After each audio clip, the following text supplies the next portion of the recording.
You feel it every day, right? Just this constant wave of information coming at Oh, you. absolutely. It's So you're overwhelming. trying to keep up, figure out what actually matters, but it often feels like you're just swimming in place. Drowning in content, yeah. That's really why we do the deep dive. We take the sources you're trying to make sense of and, try to pull out the real gems, the insights that can genuinely help. Think of us as your information filter. We're digging through it all to find the core knowledge so you can get up to speed, but like efficiently. And today, we are diving deep into a really foundational book for anyone in marketing, honestly. It's Joe Pulizzi's Epic Content Marketing. Ah, a classic. Yeah. And this isn't just tips for your next social post. Pulizzi lays out a genuine strategic framework for brands that really want to connect with their audience. Exactly. The book covers, well, pretty much everything. Developing your strategy, really getting who your audience is, creating different kinds of content that actually work. How to get it out there, how to measure if it's even doing anything. Right.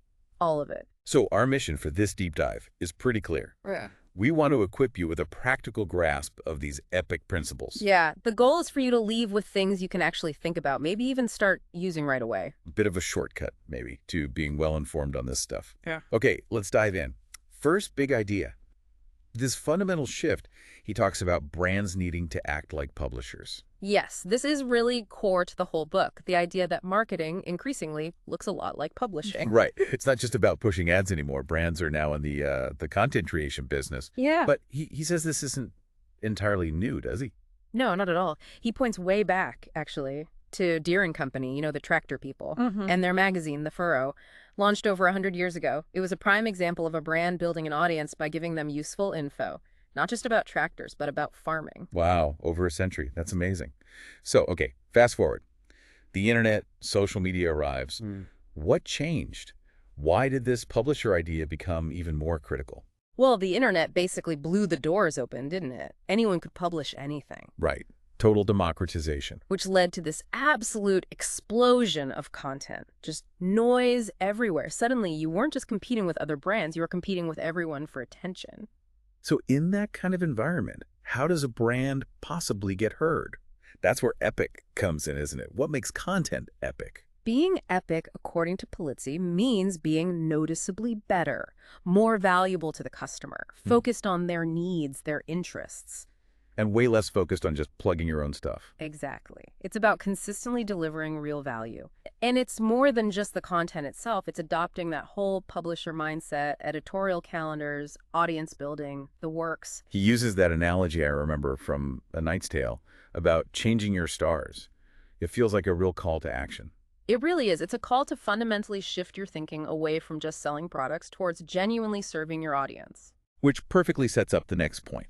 Getting clear on what epic content marketing actually is, and maybe just as important, what it isn't. Right. Let's define it. Okay, so based on the experts Pulizzi cites, what's the core definition? He uses a definition from Robert Rose and Michael Brenner.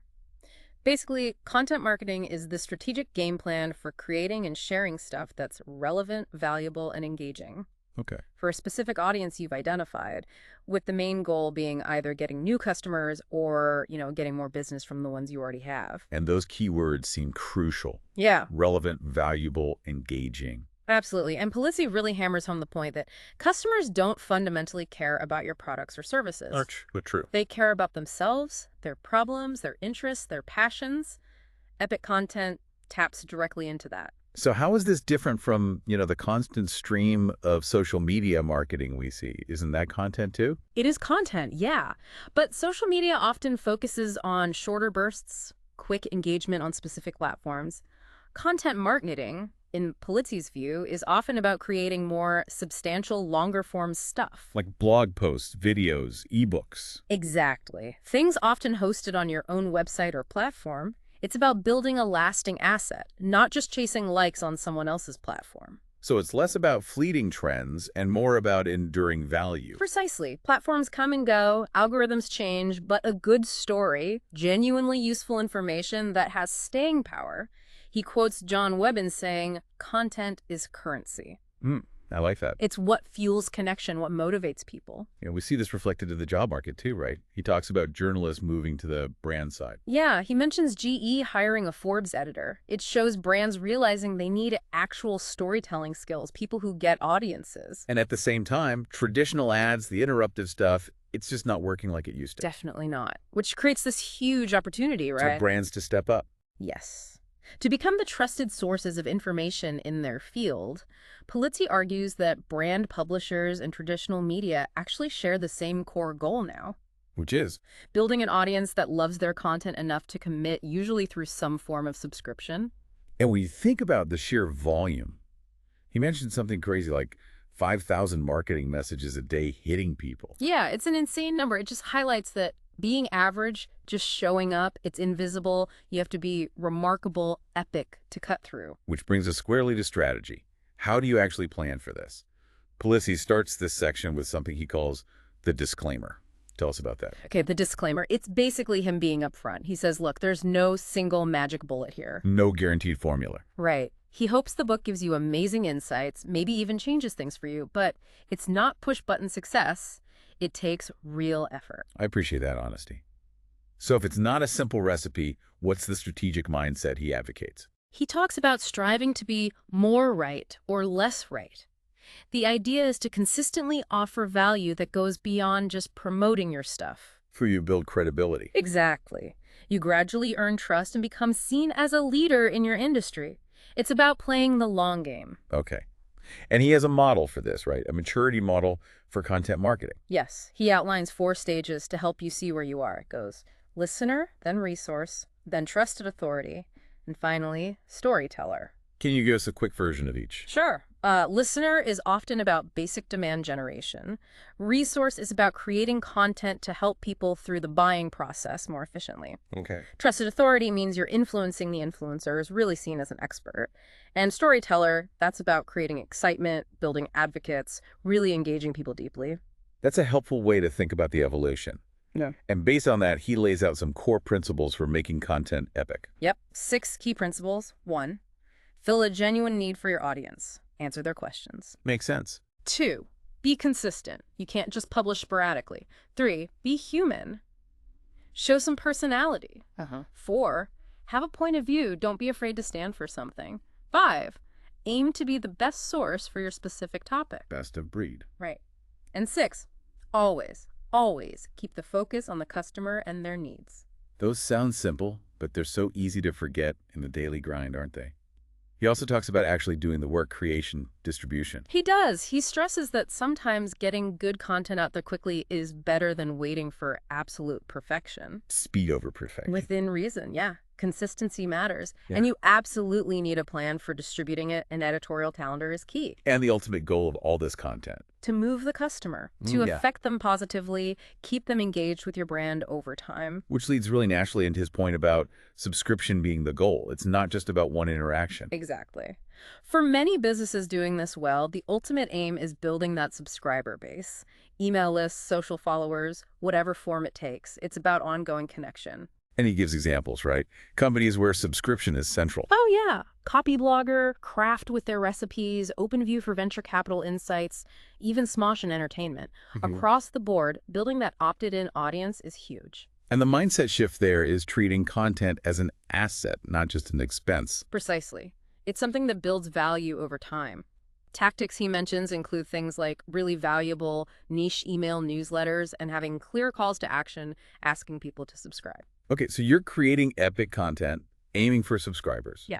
But who are these people you're trying to reach? That brings us to buyer personas. Absolutely critical. Pulizzi insists you have to go way beyond basic demographics. You need deep, rich personas to create content that truly connects. He lists 5 key things you need to know. All right, what are those 5? Okay. 1, their priority initiatives. What are their biggest problems or goals right now?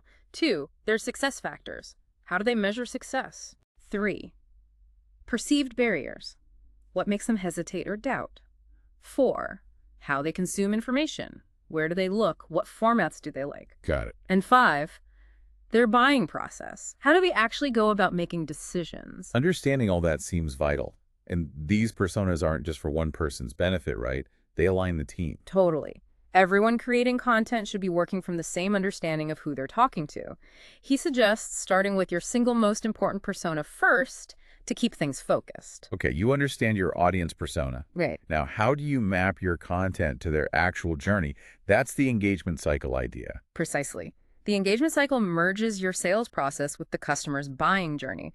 The whole point is getting the right message to them at the right time. And there's a typical flow to that journey. Generally, yeah.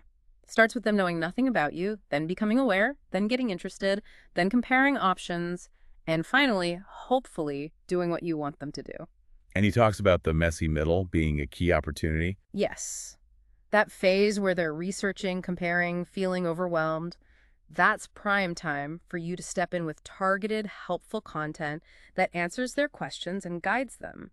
He suggests using a content segmentation grid to find gaps where you might be missing content for certain personas at certain stages. That sounds like a really practical tool. Okay, let's talk niche. You can't just be the tech company, can you? Definitely not. Pulizzi's advice is think big, but start small. Find a narrow, specific niche you can realistically own. Like his pet store example, maybe don't try to cover all pets, but become the source for organic food for small dogs. Right, become the leading expert in that one specific thing. Yeah. He even used data to find his own niche, didn't he? With the term content marketing. Yeah, he talks about using Google Trends, looking at search volumes, realizing content marketing was the term gaining traction that he could really build around. The goal is to be the go-to source for your slice of the world. So once you have that niche defined, how do you crystallize it? That's the content marketing mission statement. Exactly. It's your North Star. Provides focus, guides strategy, informs every piece of content you create. Well, it goes into a good one. He gives examples, right? He does. HomemadeSimple.com, his own Content Marketing Institute, PTC. The key parts are who's your target audience, what specific value are you delivering to them, and what's the desired outcome for them. And it's not just a formality. You actually use it. Oh, yeah. Post it everywhere, make sure the team knows it, use it as a filter. Does this piece of content actually serve our mission? If not, why are we doing it? That's a great discipline. Okay, keeping all this organized requires planning. The editorial calendar. Yes, and it's way more than just dates and headlines. It maps everything, content to personas, to the buying stage, to the channels you'll use. So what else should be in there besides the basics? Pulizzi lists things like a prioritized backlog of ideas, where the content's coming from, which persona it's for, which buying stage, which channel, keywords for SEO, who owns creating it, and what the current status is. Well, okay, that's detailed. It really shows how integrated this needs to be. Totally. And managing the actual creation process is another step. Pulizzi notes that thinking like a publisher is, well, a new skill for a lot of companies. What are the key things to consider when managing content creation? Hiring the right people is huge. He points out that copywriters, journalists, technical writers, they have different skills suitable for different tasks. And ethics are important too. He references Contently's code of ethics. He also mentions training product managers. Why them specifically? Because they often have incredibly deep knowledge of the product and the customer's pain points. Giving them basic content skills can unlock really authentic, valuable stories. And starting small with a pilot team. Yeah, it's a smart way to test things out, get some wins, learn what works for your organization before you try to roll it out everywhere, build momentum. Makes sense. Now, a lot of companies look to agencies for help. What's Pulizzi's take on that? Any cautions? His main caution is that some agencies focus heavily on just making the content the execution, maybe more than helping you build the underlying strategy. Oh. He even suggests, kind of under the radar, that some might offer strategy mainly to lock you into longer contracts for the execution part. Good point to watch out for. So what should you look for in an agency partner? Someone who genuinely wants to partner on both creating great content and making sure it gets distributed effectively and actually engages your audience, not just a content factory. Right. Okay. Strategy set, teams in place, plan is mapped. Let's talk about the actual content itself. Pulizzi covers a huge range of types. He really does. Everything from the basics like blogs and e-newsletters to more hefty pieces like white papers, case studies, ebooks. Webinars, videos. Yeah, and even things like print newsletters or magazines, a bit old school, but can be very effective online games, industry rankings, infographics, even actual books. And for each one, he gives the play, right? Like why you'd use it and examples. Exactly. Like IBM's white papers for thought leadership, PTC's video case studies showing real results, Converse using their music studio for cool shareable videos. He shows how different formats achieve different goals and reach different people. Okay, so you've poured everything into making this great content. But just hitting publish isn't enough, is it? Not even close. Pulizzi is emphatic. Creating it is only half the battle. Promotion and distribution are absolutely crucial. Otherwise, who sees it? And he covers a lot of channels for that. All the bases. Your own website or blog as the hub, obviously. Email marketing still incredibly powerful because you own that connection. Right. Then all the social platforms, Facebook, Twitter, LinkedIn, etc., with specific tips for each. Plus, crucially, SEO, search engine optimization. Making sure people can find it when they're looking. Yes, content and SEO are deeply linked. He gives tips on keywords. And then he goes into other tactics too, like blog commenting strategically, content partnerships, he calls it brandscaping. Teaming up with complementary brands. Exactly, tap into their audience. Also, engaging influencers smartly, maybe using the 411 rule, creating big content gifts to get attention, leveraging your extended network. Lots of angles beyond just posting links. Okay, final piece of the puzzle. After all this work strategy, creation, promotion, you absolutely need to know if it's actually working. Measurement. Yes. And Pulizzi really pushes back against just looking at vanity metrics. Likes, retweets. Stuff that feels good but doesn't pay the bills. Right. He says focus on business objectives. Are sales up? Are costs down? Are customers happier? Things that actually matter to the business. He uses the term ROO, return on objective. How's that different from ROI? It's broader. Yeah. ROI is usually strictly financial return. RO includes achieving other important goals your content was designed for, even if they aren't directly dollars and cents right away. He also has this content marketing pyramid model to categorize metrics, basic user stuff, secondary indicators, and then the primary KPIs that really track business impact. And he breaks metrics down into 4 main types. Yeah. Consumption, are people actually looking at your stuff? Sharing, are they spreading it? Lead generation, is it bringing in potential customers? And sales, is it actually contributing to revenue? And he gives advice on calculating the costs and the return, tracking it over time. Exactly. It's about looking for patterns, seeing what resonates, what drives results, and then feeding that knowledge back into your strategy. It's a continuous loop. Wow. Okay, this has been a really thorough look at Joe Pulizzi's epic content marketing. Yeah. I mean, the core message seems so clear. Brands today have this incredible chance to become publishers, essentially. Yeah, trusted sources. Building real connections by consistently putting out valuable, customer-focused stuff. It's about earning attention, not just buying it. Absolutely. Educating, engaging, building a community. So for everyone listening, the question to maybe reflect on is, in this incredibly crowded world, what unique stories can you tell? What specific need out there can your content uniquely fill to really grab and keep the attention of the people you want to reach? That's the challenge, isn't it? Definitely something to think about. And if you want to go even deeper, obviously check out Joe Pulizzi's work or the Content Marketing Institute. They have a ton of resources. Thanks so much for joining us for this deep dive.